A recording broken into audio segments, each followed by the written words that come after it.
સુરતના મોટા વરાછા વિસ્તારમાં વિદ્યાર્થીઓને ધરણા પર બેસવાની ફરજ પડી છે।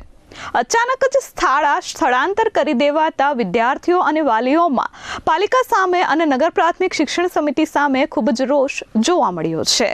સુરત શહેરના મોટા વરાછા વિસ્તારમાં આવેલ અંગ્રેજી માધ્યમની શાળા નંબર 320ના સ્થળાંતર અંગે ગત 14મી મેના રોજ સત્તાવાર નિર્ણય લેવામાં આવ્યો હતો। જો કે રિઝલ્ટ દરમિયાન આ નિર્ણય અંગે વાલીઓને કોઈપણ પ્રકારની જાણકારી આપવામાં આવી નહોતી। જ્યારે શાળા શરૂ થવાના ગણતરીના દિવસો પહેલા જ એટલે કે 2 જૂનના રોજ વાલીઓને જાણ કરવામાં આવતા વાલીઓમાં આશ્ચર્ય સામે આઘાત હતો।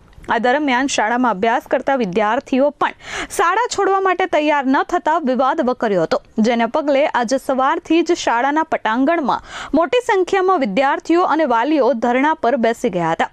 શાળા સ્થળાંતર મુદ્દે વિરોધ કરી રહેલા વાલીઓએ જણાવ્યું હતું કે વિદ્યાર્થીઓએ પ્રારંભથી જ આ શાળામાં અભ્યાસ કર્યો છે, જેના પગલે હવે વિદ્યાર્થીઓને અન્ય શાળામાં અભ્યાસ કરવા માટે કોઈ ઈચ્છા નથી। આ સ્થિતિમાં તંત્ર દ્વારા સ્થળાંતરનો નિર્ણય મોકૂફ રાખવામાં આવે તેવી જ અમારી માંગ છે। 5 વર્ષથી અમારા બાળક 354 નંબર તાપી મિયા પ્રાથમિક શાળા જે એજન્ડામાં બનેલી છે, ઇંગ્લિશ મીડિયમના એજન્ડામાં બનેલી છે। સત્ર ચાલુ થવાના 2 દિવસ અગાઉ પેરેન્ટ્સને જાણ કરવામાં આવે છે કે આ સ્કૂલ હવે 309માં અહીંથી ટ્રાન્સફર કરવામાં આવે છે। કેમ એવું તો શું આત્મજ્ઞાન થયું આ લોકોને કે તાત્કાલિકના ધોરણે આ સ્કૂલ ક્યાં ટ્રાન્સફર કરવામાં આવે છે? અંગ્રેજી માધ્યમ માટે જે સ્કૂલ બનેલી છે અંગ્રેજી માધ્યમ માટે જ રહેશે, અમારા બાળકો પણ અહીંયા જ ભણશે। જ્યાં સુધી આનો સારો નિર્ણય નહીં આવે ત્યાં સુધી અમે અને અમારા બાળકો ભૂખ્યા રહીને અહીંયા જ સૂઈ જશું। જ્યાં સુધી નિર્ણય અમને આપવો જ પડશે। બીજું કમિટી જે પેરેન્ટ્સની કમિટી હોય 12 વ્યક્તિની એ કમિટીમાં પણ જાણ કરવામાં નથી આવી। એટલે આ લોકોએ જે કાયદાનું આરટીઆઈ કાયદાનો જે એક પ્રમાણે પણ આ લોકોએ કાયદાનો ભંગ કરેલો છે, એટલે આનો અમારે ન્યાય જોઈએ છે। બીજી તરફ સમિતિના સત્તાધીશો દ્વારા શાળા નંબર 320ને પાસે આવેલા અન્ય પ્રાથમિક શાળા નંબર 309માં સ્થળાંતર કરવાનો નિર્ણય લેતા શાળા વ્યવસ્થાપન કમિટીને પણ આ જાણ ન કરવામાં આવી હોવાનો વાલીઓએ આક્ષેપ કર્યો હતો। આ સ્કૂલ અમારી છે તાપી મૈયા પ્રાઇમરી સ્કૂલ અમારી માટે બનાવી હતી। પીપી સવાડી એલપી સવાડી બધી સ્કૂલ મેકીને અમે અહીંયા ભણવા આવ્યા। અમારી એજ્યુકેશન બગાડવામાં આવી છે, અહીંયાથી અમને કાઢી મેકવામાં આવ્યા છે। ઈ કે છેલ્લે સ્કૂલમાં જવામાં 2 દી બાકી હતા ને તઈ અમને કીધું કે તમારી સ્કૂલ ટ્રાન્સફર થઈ ગઈ છે। આવો ક્યાં ના આવ્યો?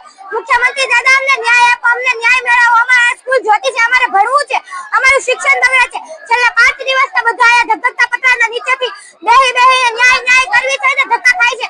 પેરેન્ટ્સો આમ તેમ કરી ભાગાદોડી કરે છે, પણ કોઈ કાઈ જવાબ નથી મળતો। અમને ન્યાય આપો, ન્યાય મેળવો। જો કે અંગ્રેજી માધ્યમની શાળાનું સ્થળાંતરના નિર્ણયને પગલે શાળામાં અભ્યાસ કરતા વિદ્યાર્થીઓ અને વાલીઓમાં ભારે રોષ ફાટી નીકળ્યો હતો।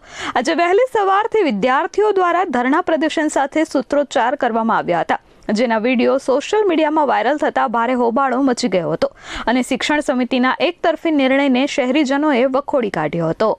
મારું નામ સોજિત્રાબેન પરેશભાઈ છે। હું 2 વર્ષથી 354 સ્કૂલની અંગ્રેજી માધ્યમ ઇંગ્લિશ મીડિયમ સ્કૂલમાં ભણું છું। આ સ્કૂલ ટ્રાન્સફર કરવામાં આવી છે અમારા ભવિષ્ય માટે અને અમારા શિક્ષણ માટે। જે કરવામાં આવે એ અમે કરશું। રાતે અહીંયા અમે શું પણ જાશું, પણ અમને અમારી સ્કૂલ પાછી આપો। ગુજરાતી મીડિયમ એડમિશન વધી ગયા એટલે અમને નીકાળવા માંગે છે, તો અમારા એડમિશન કેમ તમે નથી વધારતા? સવાર પાળી હતી અને બપોર પાળી પણ લીધી, અમારી તો એક જ પાળી છે, તો પણ અમને કાઢવા માંગે છે। અમારા 300 બાળકો અમારી સ્કૂલમાં છે, એનું ભવિષ્ય બગાડે છે। મુખ્યમંત્રી દાદા અમારી વિનંતી સ્વીકારો। અમારા ભણતર માટે અમે કેટલું રિસ્ક લેવી છે, અમે કેટલી એક્શન કરવી છે, કોઈ અમારો જવાબ ન દેતા। અમને હેલ્પ કરો। Bureau report S24 news Surat.